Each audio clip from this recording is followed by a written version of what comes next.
Start. Okay, so we're going to start in Luke 10. And if you were here last week with us, we found out that Jesus was in Jerusalem. Does anybody remember what festival he was at? I'll give you a hint, it was the camping one. Booths, yes. So he was at a Feast of Tabernacles or Booths, and he was healing, he was teaching. So after the feast is over, he goes back up into Galilee and he picks back up in his ministry. Okay, so we're going to start in Luke 10, and we're going to start in verse 1. So after this, the Lord appointed 72 others and sent them out on ahead of him, 2 by 2 in every town and place where he himself was about to go. Okay, so Jesus knew that his time is growing short. Remember, we're within about 6 months here of the coming crucifixion. And there's still many places that he has not been able to reach yet. And so with time running short, he decides to have all of his growing crowd that is growing around him help out. So now it's assignment time, it's missionary time. Okay? So he takes out 72 people from this larger group and he sends them out 2 by 2. Remember our 2 witnesses, we see that theme repeated a lot, 2 witnesses, okay? So he sends out the 72 and he gives them pretty much the same pep talk as he did the 12. The same power, the same encouragement, the same warnings, the same commands. They were to basically be doing exactly what the 12 did when they were sent out. They were just going to go into a wider area, a more spread out area. Okay? So he sends them out. We don't know how long they're gone. They could have been gone weeks, months. We're not really sure exactly how long they're gone, but they're gone. And then they come back and they have this huge praise report. They're just so excited about all the things that they got to experience doing what Jesus had assigned them to do. And they are just so overwhelmed. In verse 17 it says, the 72 returned with joy, saying, Lord, even the demons are subject to us in your name. Okay? So remember, before this point, some of the disciples have been struggling with casting out some of the demons, even though they had been given the same authority. And then these 72 come back and say, Lord, even the demons obey us because of you, because of the authority that you gave us. So it was a pretty successful mission trip. They were pretty successful out there. Okay? So in the midst of all of this, as the praise report is happening, we have somebody who stands up and they have a question. So in verse 25 it says, and behold, a lawyer stood up to put him to the test. Right? Because we can't just be happy about the praise report. No, we got to put Jesus to the test. And he says, Teacher, what shall I do to inherit life? Eternal life. So we want to take this question as this man is sitting there and he's hearing this praise report about everything the 72 has been able to do, and it's touching his heart, and he wants to know how he can earn eternal life. But it tells us before that he's testing Jesus with the question. So it's not really that he's really looking, he's there to test Jesus. Okay? So what do I need to do to eternal life? So Jesus, knowing the man's heart and his intent behind the question, sarcastically asks him a question. Well, lawyer, what does the law say? What's your interpretation?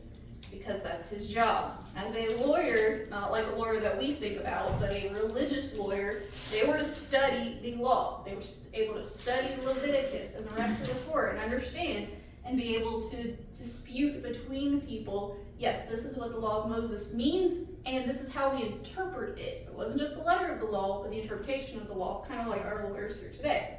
But he asked them, you study the law, what's your interpretation of it, lawyer? Okay? So the lawyer sums it up in 2 commands. Love God and love your neighbor. So yeah, he's correct.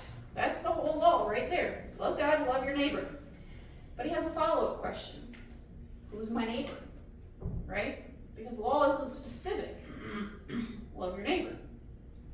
Jesus answers with a parable. Probably one of the more famous ones, the Good Samaritan story. So in the story, he talks about a man who's traveling alone on a very dangerous highway, and he falls among thieves who just absolutely leave this man for dead. And a priest walks by on the other side, and a Levite walks by on the other side. And the reason why they're doing that and not stopping to help this man is because they think that he's dead, or they're afraid he's so close to death that when they get near him, he's going to die. And they can't be close to a dead body because then they would be unclean. Okay, so they pass by. Well, then a Samaritan stops, and he helps the man, and he tends to his wounds, and he takes him to an inn, and he cares for him, and he even leaves further financial assistance to help take care of this man. Well, the Samaritans, remember, are hated half-breeds of people. But did you notice that Jesus doesn't tell us the ethnicity of the man who fell among thieves? He's just a general person. He could be anybody in the audience. That could be you. And so he asked the lawyer, and the lawyer's probably putting himself in that particular position right there. Which one is your neighbor? Is it the priest? Is it the Levite? Or is it the Samaritan? And the lawyer says, the one who showed compassion, right? And Jesus gives him a simple answer to the question, how do I inherit eternal life? Go do that. Go show compassion. Okay? So it's a pretty simple story, but there's so many layers of complexity there because he is showing something that would have been completely unheard of in their society, right? You would expect the priest and the Levite to be the ones to stop and have compassion on people. That was their job. That's what they were getting paid to do, okay? And they weren't. And the Samaritan, who should not have been there at all and should not have been taking care of anybody, not only has the means, but has the compassion to take care of this man, okay? And provide for his future. He says, this is the one that is showing God's love for his neighbors. We already know he loves God because you have to love God and then love your neighbors. So if he's already on step 2, he's completed step 1, okay? So Jesus is turning to the lawyer and said, I know you're still trying to learn step 1, right? You'll get to step 2, okay? Let me show you what's going to happen. All right, so after this, in verse 38, we find a story that shows the example of this parable, okay? So verse 38 says, and now as they went on their way, Jesus entered a village, and a woman named Martha welcomed him into her home. And she had a sister called Mary, who sat at the Lord's feet and listened to his teaching. But Martha was distracted with much serving. And she went up to him and said, Lord, do you not care that my sister has left me to serve alone? Tell her then to help me. Okay? I love the story of Mary and Martha. They're some of my favorite people. So we're heading now into December. Okay, so we're at the end of the year, not their year, but our year. We're heading into December. Jesus is heading back to Jerusalem for a smaller feast. It's called the Feast of Dedication or Hanukkah. Okay? So this was not one of the 3, and we'll get there in a minute, but this was not one of the 3 major ones, but it was one that sometimes they would go to Jerusalem to celebrate. So it was one of the smaller feasts. So he stops in the little village of Bethany. Now, Bethany's only 2 miles outside of Jerusalem, but it's a tiny little town, okay? And he wants to visit with some friends. He wants to visit with Mary and Martha and their brother Lazarus, okay? So we are told that Mary is sitting at Jesus' feet. So she is in the student position, okay? So Jesus is seated, and then everybody would gather around at his feet, and that's how you took on the student position, okay? So she's in the student position, and she's learning. Martha is in the kitchen, and she's serving food, okay? There was nothing wrong with what Martha was doing, and it was actually expected of her as playing host. You have a house full of people. You were expected to feed them. That was the expectation. You were supposed to feed them, so there's nothing wrong with what she's doing, okay?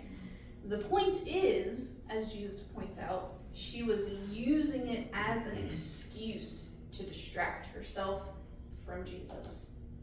So yes, while she was supposed to be doing what she was doing, there's obviously some more layers there that we're not seeing, okay?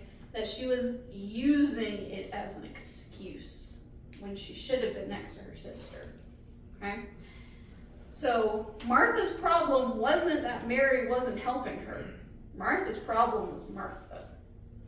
Okay? But she puts the blame on her sister instead of stopping and realizing, where should I be right now? My Lord is here and he's teaching. Where am I supposed to be right now? So I love the way that Jesus answers her. You can almost see him shaking his head. Martha, Martha. Right? Oh, girl, you're letting all of the stress of this self-appointed burden keep you from me. That's what he tells her, okay? This is a self-appointed burden that you have put on yourself, and you're using it to distract yourself from me. I'm here. Look at what Mary is doing. She is the example. She is here learning from me because I'm not staying. Sit down, girl. It's all right. Everybody's eating. Martha, sit down. Come and learn from me, okay? So we have this example of what you're supposed to be doing, this compassion. But yes, she was serving. She was giving food to all of these disciples, and she's running around, but she's intentionally using it as an excuse, okay? That's the difference there. All right, so after this, we're going to jump to John 10 for just a moment. So John 10 and verse 22. So at the time, the Feast of Dedication took place in Jerusalem, and it was winter. Okay, so he has now moved into Jerusalem. It's winter. And Jesus was walking in the temple in the colonnade of Solomon. So the Jews gathered around him and said, "How long will you keep us in suspense? If you are the Christ, tell us plainly." Okay, so it's kind of funny that John tells us that Jesus is just walking. He's not teaching, because if he was teaching, he'd be sitting down. He's just walking. He's just going for a stroll in the temple. And these religious leaders come and they badger him. And they say, "How long are you going to keep us in suspense? Tell us if you're Messiah." Okay? Now, this is Hanukkah, or the Feast of Dedication. Okay? It was held in December, and it celebrated the cleansing and rededication of the temple after one of our favorite people in history. Does anybody remember us talking about this guy? Antiochus the Fourth? Oh, yeah. He's back here somewhere. Yeah, in the Maccabees. Yeah, we talked about him. So it's been just under 200 years since that time. This is why the Romans are in power over Jerusalem, is because of the events of Antiochus. So during this feast, Jesus is just taking a stroll. It lasted 8 days, and Jesus is just taking a stroll in the temple. Okay? The religious leaders ask him, "Tell us if you're Messiah." Now, if you've noticed, Jesus has never used the term Messiah or Christ to refer to himself. Okay? The only ones that he has taken on is all of the other Old Testament references, the Son of Man and the Son of God, and all of these other terms. He never once uses Messiah. Why? Yeah. It was there. What are the implications of that title? Yeah.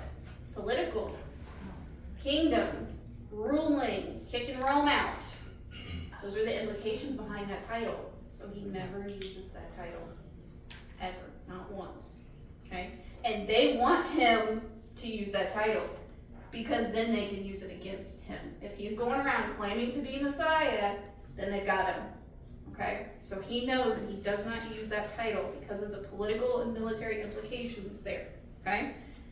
But every miracle, every demonstration points to the fact that he is absolutely Messiah. They simply just don't believe it. They want him to confess it, but not because they want him to confess it.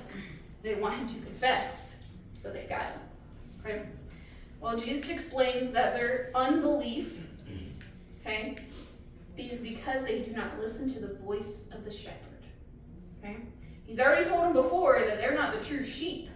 And now, they're not even true shepherds. These are the priests and the Levites who are supposed to be the shepherd of their people, because they don't have a king right now. The king was to be their shepherd. They don't have a king right now. They got Caesar. The priests were supposed to take over that job, and they didn't. Okay? So he goes on to claim divinity again, and they take up stones to stone him, but it's not time yet, so he escapes. Okay? So I want you to picture this as we flip back to Luke 12. So remember, skip 11. We're going to go to 12. Jesus is in the temple. He's just having a stroll. These religious leaders come up. They're berating him to use the term Messiah. And he goes, "Fellas, you don't even hear the shepherd's voice. You're not sheep, you're not shepherd, and you're lost." And they pick up stones to stone him, and he simply walks away. And in chapter 12, verse 1, it says, in the meantime, so this is the in the meantime, okay? When so many thousands of people had gathered together that they were trampling one another, he began to say to his disciples first, beware of the leaven of the Pharisees, which is hypocrisy, okay? So as this is going on and Jesus is escaping a stoning, this crowd starts to gather around him because they recognize him, okay? We have people coming for a feast, not as many as the other ones, but this huge feast is coming to the point where they're trampling each other. They're harming each other trying to get to Jesus. And he turns to his disciples and he says, beware the Pharisees and their leaven, okay? Which is hypocrisy. They were supposed to be responsible for shepherding these people. And these people are so hungry, they're ready to kill each other to hear Jesus and his message and to be healed by Jesus. And he's saying, look at what their hypocrisy has caused. Okay? So he's pointing to his people, which he's getting ready to leave to be the good shepherds, to be the shepherds that are going to lead their people. Okay? And he reminds them that every hidden thing is getting ready to come to light, including the murderous plot of the Pharisees and the priests. Okay? Now they're going to succeed in their plan, but God has a bigger one. God has so much bigger and better plans, and he knows everything outside of it and the ramifications of their decisions. Okay? And then Jesus reminds us that we are worthy in God's eyes, that his son is going to be sacrificed. So he is reminding us again of the love that we should never, ever be ashamed of. Okay? Especially publicly. Okay? Because we don't know when our time is up. Okay? So he starts pointing them back. We're heading to the cross. I'm getting ready to leave, and you're going to have to stand witness to me. Okay? And someone in the crowd, verse 13 of Luke 12 says, someone in the crowd said to him, teacher, tell my brother to divide the inheritance with me. Sometimes you wonder about this crowd, right? Jesus said, I'm leaving, right? Don't be ashamed of me. I'm going to die for you. And this guy raises his hand and he said, hey, teacher, my brother won't share his inheritance with me. Okay? So, according to the law, the oldest brother got 2/3 of an inheritance, and then the younger brothers would receive 1/3. Okay? We don't know if this one's the older one or the younger one. We assume it's probably the younger one, and his brother's taking more than his share and won't share some of the inheritance. But he's not asking Jesus to judge fairly. He's asking Jesus to be on his side. Okay? He's saying, tell my brother, command him to share with me. And Jesus warns against covetousness, and shares a parable about a rich man with a great harvest. And this man with this great harvest, he's making all these plans to tear down his storehouses and make even bigger ones and just load them up with all of his harvests.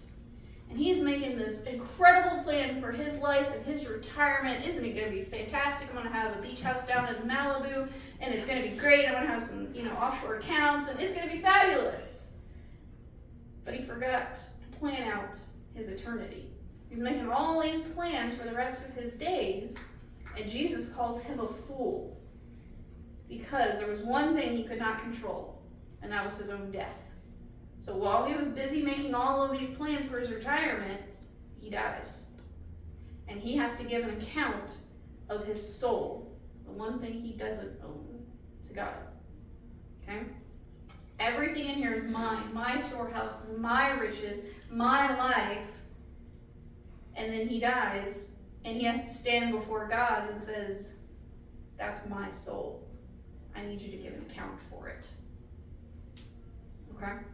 So this is Jesus' answer to the guy's question. He doesn't answer the question.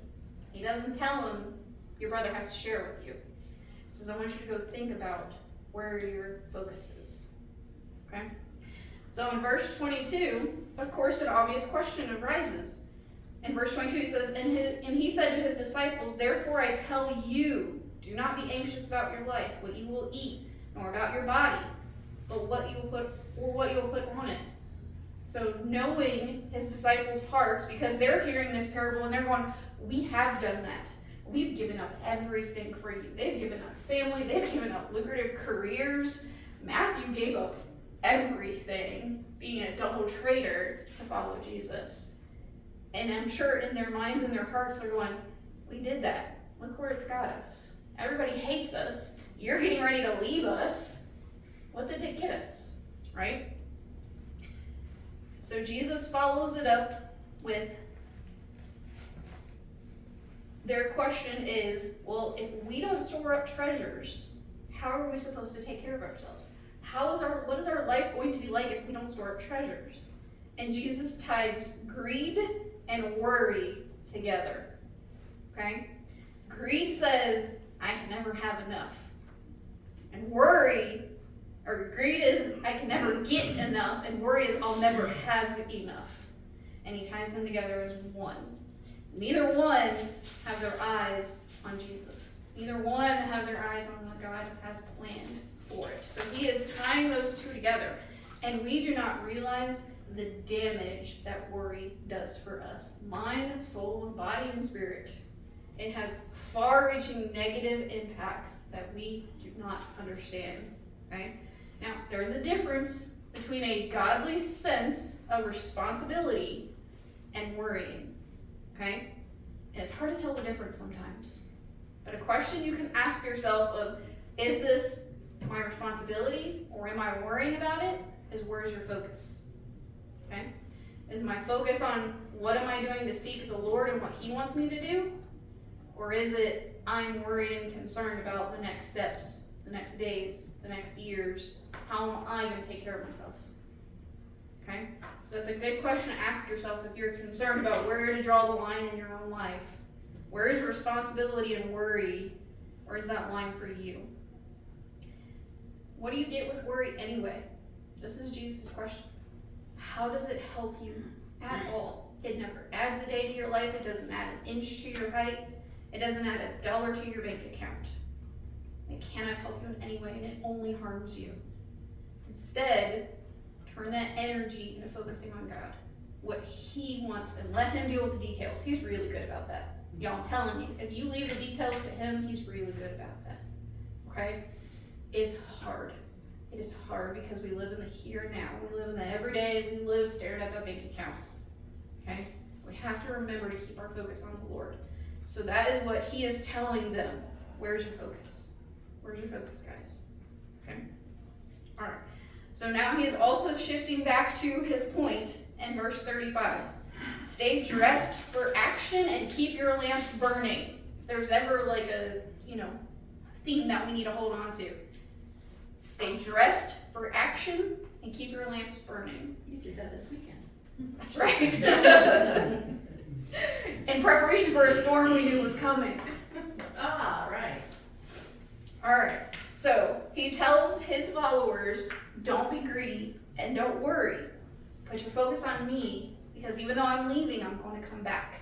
That was the part they kept forgetting. They're just hearing, I'm leaving, I'm going to die, I'm going to be tortured. Why, Lord, why? And they keep forgetting that, but I'm coming back.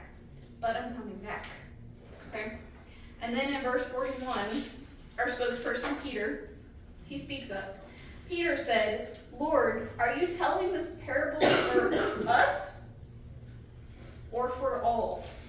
Okay, so Peter wants to know, is it for just us disciples, or is this for all of your followers, right? Because Peter tells everything that we're thinking, right? He's our non-filter. Jesus tells them, every servant must be ready for their master's return, okay? So it wasn't just the servant that was put in charge that was waiting for the master to come back. Every servant in the household needed to be ready when the master comes back. And he tells them, do not get weary in waiting. The day of the return is coming. Stay ready for it. Okay? Because when you're waiting, and you're waiting, and you're waiting, and you're waiting, and you're waiting, and you're waiting, and you're waiting, and you're waiting, it's really easy to get weary. Don't get weary in the waiting. Okay? And then in verse 51, he says, do you think that I have come to give peace on earth? Well, yeah, that's what the angels said. Remember when you were born? That's what the angels said. They said that you were coming to bring us peace. Right? He says, no, I tell you, but rather division. Okay? So this is an unfortunate possibility for faithful servants. There will be division in your life. When you are faithful to God, you start pulling away from the world. And you start pulling away from the concerns of everything else. And there is going to be division. I'm sorry if you've never experienced that yet in your walk with the Lord, but it is coming. Okay? He has to divide out the sheep and the goats. Okay? That just doesn't happen in heaven. It happens here too. Okay? So he's pulling apart. There's going to be division. Alright? And then in verse 1 of 13, he says, there were some present at that very time who told him about the Galileans whose blood Pilate had mingled with their sacrifices. Okay, so Jesus is talking about sacrifice. He's talking about a sacrificial life and a sacrificial death. And they bring up a point, and we have no record of this in history, and we don't really understand this because we can't figure this one out. This is one of those mysteries that somebody reading this would have gone, oh, I know exactly what they're talking about. And we go, I have no idea what he's talking about, okay? So there is a similar incident that involved Pilate, I'm telling you my words today, Pilate, that happened just before Jesus shows up on the scene. So the record goes, Pilate wanted to build an aqueduct from the pools of Solomon to the city of Jerusalem. So aqueducts are Roman structures, they bring water down to different cities. Well, to pay for it, he demanded money from the temple treasury. Okay, remember we store up the treasury for the reconstruction of the temple and anything that needs to happen in the temple? He goes, you're sitting on a pile of money. I'm bringing water to your city, so you're going to have to pay for it. So he demanded that money that was dedicated to God and the reconstruction of the temple to be brought to him. Well, this completely outrages the priests and the people, and the Jews decide to send a delegate to beg for their money back. Okay? They've made a horrible mistake. They should not have given up this money. They want their money back. Well, Pilate, in the middle of this delegation, he sends out soldiers of his, but they're dressed as commoners. Okay? Think of, in disguised security. They just look like normal people. Except these are soldiers. And at Pilate's command, these soldiers take out daggers and swords and stab the delegates, killing most of them. Okay? So, this is completely within Pilate's character that at some point along the way, a group of Galileans were coming from Galilee down to Jerusalem to offer sacrifices, and he had them killed for whatever reason. We are not sure of the story. But Jesus has a question for them. They brought up this story, so he's going to use it as a teachable moment. He says, are they worse sinners for the way that they died? And he compares them to another tragedy, one we do know about. A tower fell and killed 18 people. Well, it seems to have very natural causes. Maybe there was a hurricane. A tower fell, causing 18 deaths. No human intervention there. No one pushed it over. No one pulled out swords and stabbed them. But these two groups both have the same end. Okay? They thought one group was a group of worse sinners than the other because of the way that they died, because of the way that God allowed it to happen. And Jesus says they were not worse off. All of them were sinners. All of them needed a sacrifice. Doesn't matter how they died. They still all had to stand before God and give an account of their soul. So whether it was a human, violent Pilate who took their life, or whether it was a tower fell over and they were in the wrong spot at the wrong time, doesn't matter. They were all sinners. None of them was worse off than the others. But what happens is the moment they wake up in eternity, that's what matters, not the way they died. Because, when you get there and Peter asks you which way you came, it's not going to matter. Okay? So Jesus is pointing that out. And he gives them another parable, which is an interesting one that we go, huh? And he said, a man planted a fig tree and reasonably expected it to produce, right? You don't go out there and you plant a fruit tree and you go, man, I hope that never produces fruit, right? You plant a fruit tree, you expect fruit. And he patiently waited for 3 years, didn't produce a single fig. Well, the gardener hears that he's getting ready to take this tree out. Hasn't produced anything, it's in my way, I expect it to produce fruit, it's gone. So the gardener asks, give the tree a second chance. I will tend it with some extra tending. Sometimes we need to remember that in our life, if we are surrounded by manure, that's just maybe God helping us grow a little bit. Okay? So, he is trying to prove a point here that we all have a chance in this life to produce fruit. And sometimes we're unaware of how close we're going to come to getting chopped with the axe. And it is only by God's intervention when he steps in and goes, I think I'm going to take my time a little bit more with that one. I think I see some potential there. Okay?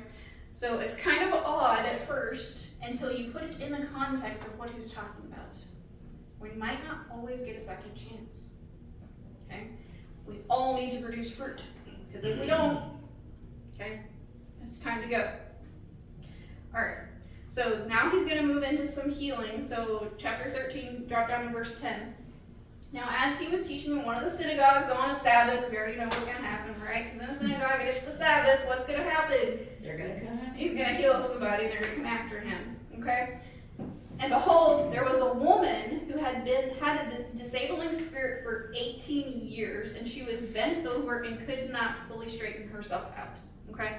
So there's this woman, and for the last 18 years, she's had this demon inside of her, bending her over, so she can't fully straighten up, okay? So anyone who knows who's spent enough time bent over, it is hard on your body. You're doing all kinds of horrible damage to your intestines and your lungs and your muscles. She can't stand upright, okay? Well, she's there in the synagogue, and Jesus is there in the synagogue, and it's a Sabbath day. And he has compassion on her, and he reaches out, and he lays his hand on her, and she stands up, right? She's completely bent over, looking down at the ground, just look at life like this, and Jesus walks over to her, and he puts his hand on her, and she stands straight up for the first time in 18 years, okay? She praises God. But don't miss the fact that she's been to church for 18 years, okay? So church didn't heal her. It was Jesus who healed her. But she showed up. She was there to meet Jesus that day, okay? She was there on the right Sunday to meet Jesus, okay? Make all the difference in the world that one day. And the people rejoice, right? No. The ruler of the synagogue, the shepherd of these people, turns to his people, not Jesus, and says, this could have waited. This is a Sabbath. He could have waited till tomorrow to heal her. Or he could have showed up yesterday to heal her. Why did he heal her today? Just to bug you. Just to bug you! Because I know you were going to ask that question. Right? He could have healed her any other day. Why did he pick today? And Jesus turns to this man in loving and compassionate Jesus, and he goes, you hypocrite! You are the leader of this synagogue.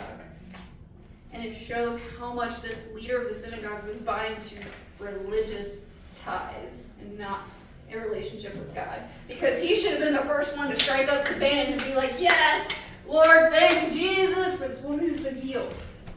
And he goes, he had 6 other days to heal her. Why didn't he heal her then? Why did he heal her today?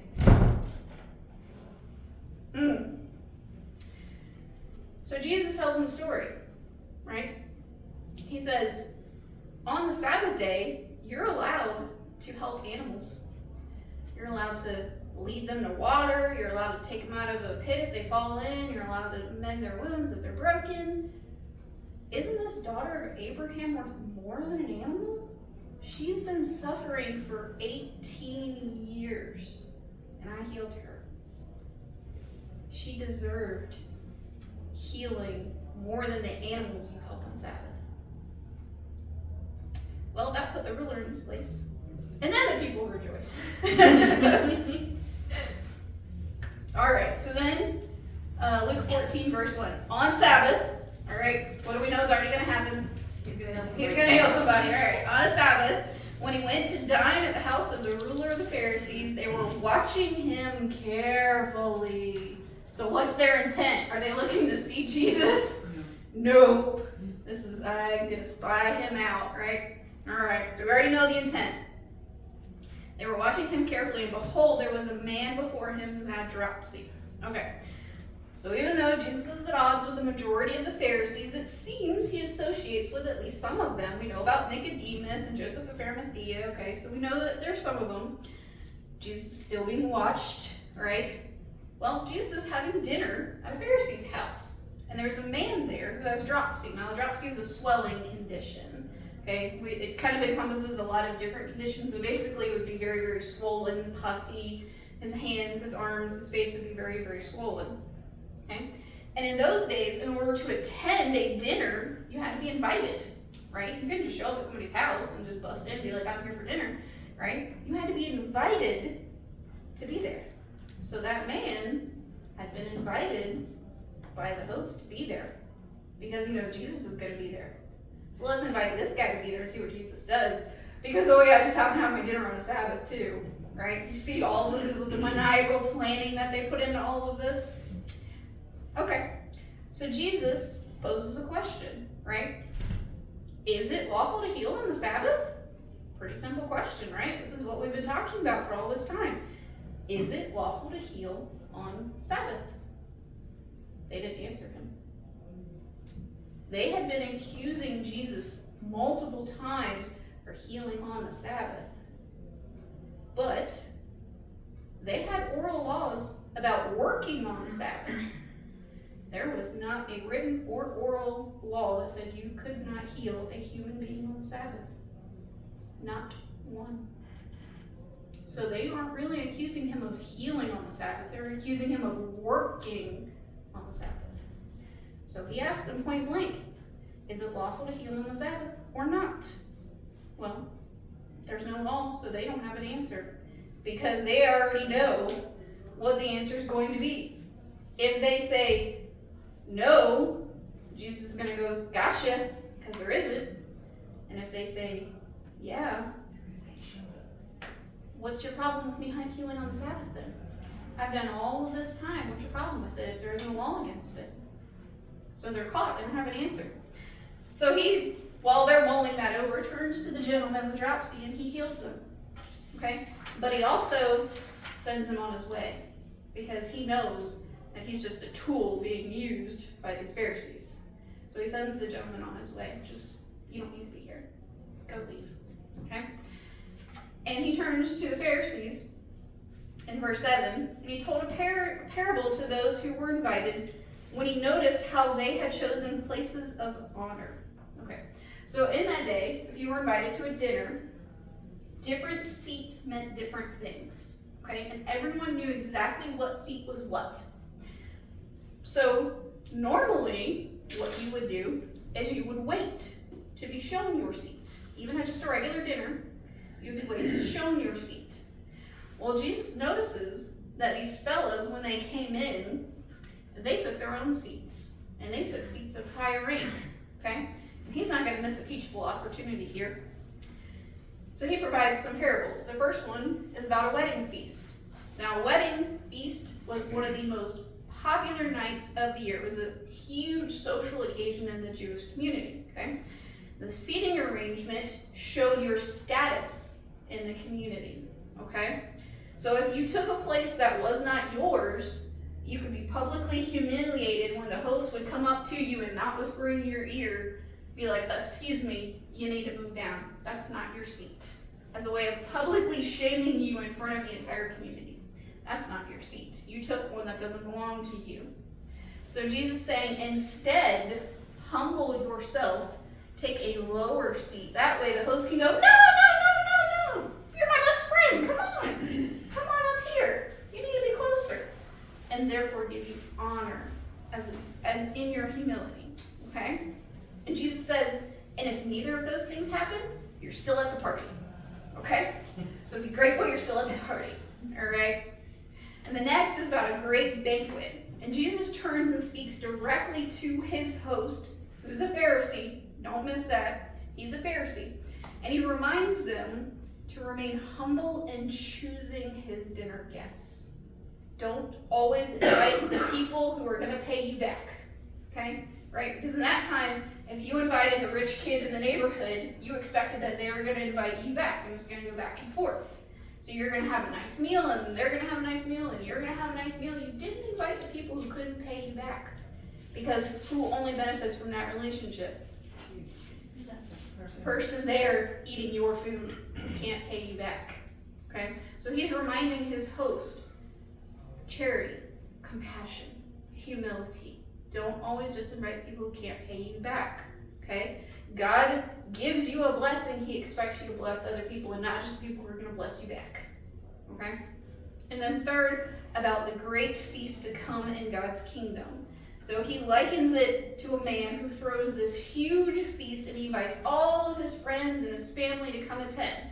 And on the day of the event, he sends word, hey, the party's ready, let's get started. Come on, people, we're going to party, okay? And all of his guests make excuses for not coming, okay? Just like Martha. They make excuses for not attending the party. And all their focus is on the material and the temporal and all the things in the busy life that they're dealing with. And the master of the feast rightly gets offended because he's invited everyone of his friends and family to attend this feast and they're not there. So he sends messengers out, invite anybody who's willing to come. Invite them to come. I've made this huge feast. Invite them to come. Okay? So it says, Jesus' point here, when it comes to eternity, don't make excuses. Okay? You're being invited. Don't make excuses. Where's your focus at? Alright, so when Jesus leaves the banquet, we're told that this huge crowd follows him again, and he turns to them after everything that he's just done, after his meal, after all of the parables, and he leaves, and there's this huge crowd. And remember, we're only about 4 months out from the crucifixion. And he turns to them and he says, are you willing to follow me where I'm going? Do you understand the cost of what it means to really follow me? You're following in my footsteps. You want to see magic tricks. You want bread. You want cool stories. But are you really willing to follow me where I'm going? Because where's his focus? His focus on the cross. He's knowing what's ahead of him. And he has compassion on these people. And he wants to know, which one of you are really going to follow me? Which one of you are here for a cool story and a meal? Or which one of you is really here to follow me? Okay? And he urges them to stop and to think and to consider and to count the cost. Are you willing to pay the cost like I am? Okay? So 4 months from the cross, he's asking this huge crowd that is following him, consider cost. Don't follow me lightly. I'm getting ready to head to the cross.